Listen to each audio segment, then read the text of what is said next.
Boston and Miami as far as players' production, right? I go Tatum, Brown combined for 26 points. Gabe Vincent, one of the undrafted guys, outscored Jason Tatum and Jaylen Brown in a game that the Boston Celtics needed to have. Gabe Vincent, career high, 29. The undrafted guys from Miami combined to score 81 points. I mean, Jimmy Butler only had 16. 3D, what does that tell you about? Again, we talked about this in the pregame. Heat culture, next man up. All of these things we hear from teams around the league. Clearly in this one, it seemed like for the Miami Heat, it came true. It came true, and I go back to something that Stan said in the pregame show, that they go out and find guys who are willing to buy into the culture. So when you see other franchises use that word so lightly, if you did your homework on Gabe Vincent, Gabe Vincent got buckets in college. You know what I mean? He was a bucket getter.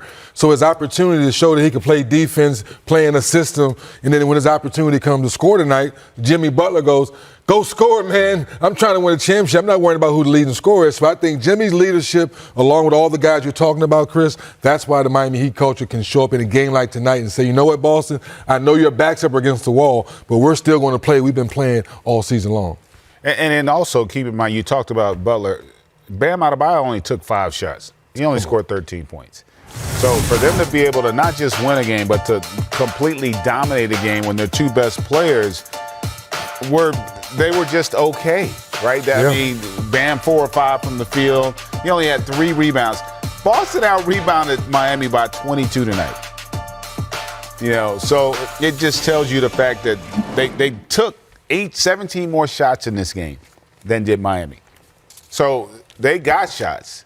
They just didn't make them with a high degree of efficiency, nor did they move the ball. I go back to that with this team. When you watch them, go watch how many times before Jason Tatum and Jaylen Brown take a shot, how many dribbles they take within a possession.